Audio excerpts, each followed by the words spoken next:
first guest this evening survived a serious and violent assault in May of 2022. A powerful new documentary chronicles her story. Before we chat with Natasha O'Brien, let's take a quick look at this clip. I spent time wishing that I was different and wishing that I wasn't the way that I am and I wasn't this person. Because if you were the kind of person that would keep your head down and say nothing, this wouldn't have happened to you. It hurt to be this person, and I don't make my life easy by keeping my head up and speaking my mind. It doesn't make my life easy, and it never has. Please welcome Natasha O'Brien to the 6 o'clock show. Natasha, it is such an honour to have you here with us, and we have plenty to discuss. But to start, we've just seen a clip of your new documentary named Natasha. So tell us, what can people expect? Everything, everything. I mean, going back to, last June when obviously I received a very public platform and so much support from the nation, my producers contacted me in July and we started talking about what we could do. And I said, I am sick of telling my story. People are sick of hearing my story. I don't want to waste an hour of television telling my story again. I want to do something progressive and ask new questions and learn new things and bring the cameras along with me while I'm doing that. So you can expect to learn everything and be, shocked and surprised and happy and sad and empowered and frustrated. And I think for me, what I really wanted to do, I spoke to my director and I was like, I've been on a roller coaster of a journey. I have been just up and down and high and low and alone and then surrounded by the entire nation. And so what I want to do is bring the cameras, bring this film along with me so that you, as the viewer, you can experience those highs and lows. And honestly, sitting in we had a screening last week and I was sitting in there watching it last week and I felt like I was on a roller coaster watching it. I was like, whoa, my director really did that. She really, really made it. Like, it was just, you're laughing, you're crying. There's moments that you should be crying, but you're laughing. There's moments that you should be laughing.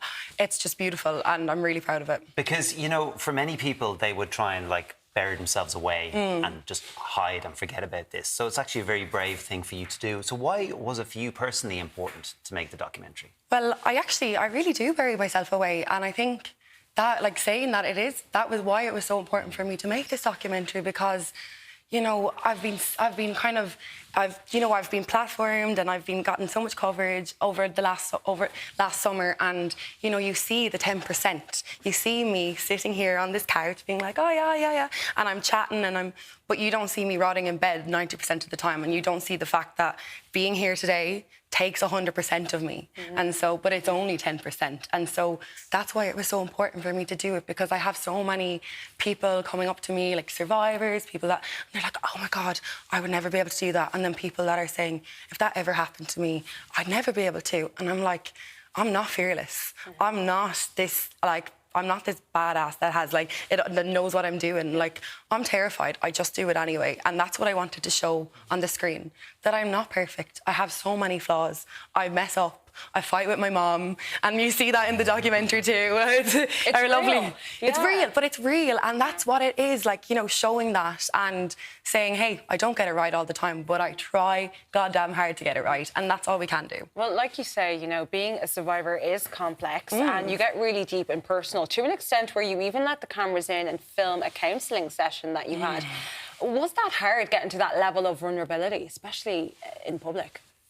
Yeah, no, that was, looking back on, my experience with filming and my journey over the last 10 months, that was one of the most difficult moments for me in the documentary filming process. It was the week after the appeal. So my attacker had his sentence, the suspended sentence had been appealed, and he had just been sent to jail for 2 years in January. And so I invited the camera crew into my counselling session, and they were like, oh, are you sure? This is a really intimate moment. And I was like, someone has to show the realities, and if you cannot see it all, then you're not getting the full picture. And so, it was really difficult, but I'm really happy that the cameras were able to come in and see me ugly crying and see me full of conflict, feeling guilty that this man is now in jail, even though I've spent a year campaigning for justice. And it's like, what do you want, Natasha? You're asking for justice, now you're getting it and you're upset, but that's trauma.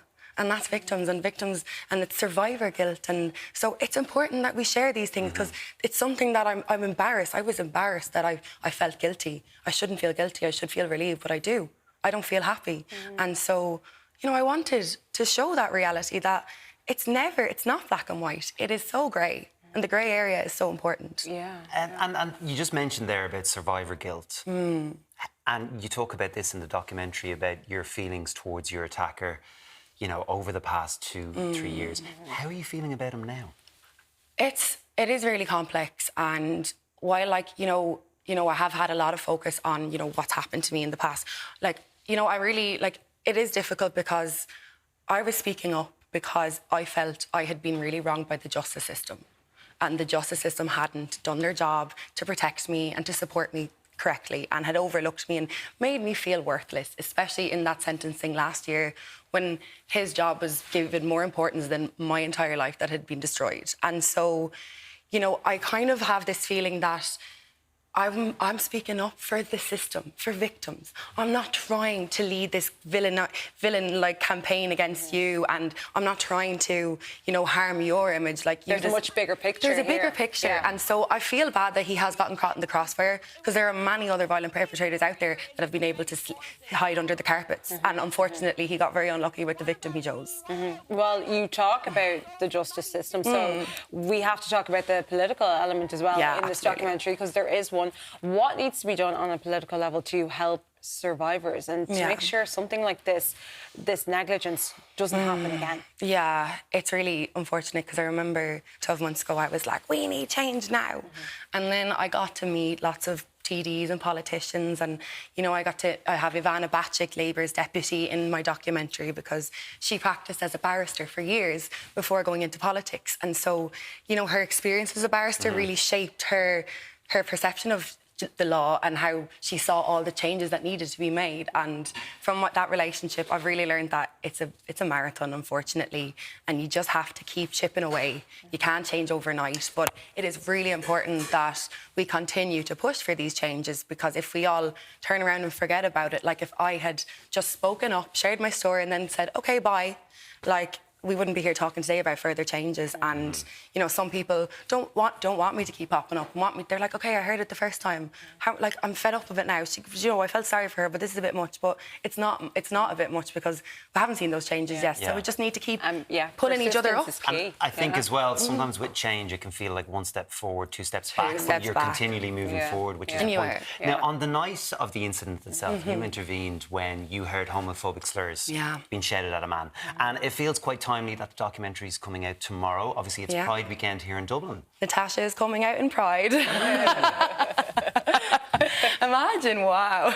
But no, yeah, absolutely. I think, you know, I am the kind of person that, like in the intro you saw, like, sometimes I wish I wasn't this person. Because if I wasn't someone that was always standing up and opening my mouth, maybe I wouldn't have been attacked. And, you know, and I think about all these things. But then I also think about the fact that if I hadn't opened my mouth that night, what if that young man wasn't here today? You know, there is a possibility that he could have been fatally harmed. And someone came and pulled my attacker off me. So, like, I could have potentially, you know, standing up for him, I could have saved his life. And the man who stopped my attack definitely saved mine. And so while, there is a lot of homophobia, and it is really prevalent. And if, you know, and it's something that we need to continue to stand up to and address. Because I think when we look away and we're silent, that causes damage. Silence damages. And it's that courage. And actually, I think sometimes it's like having the courage in everyday life for those small little things that you kind of turn a blind eye to, right? It's the small things. You can't let it slide. You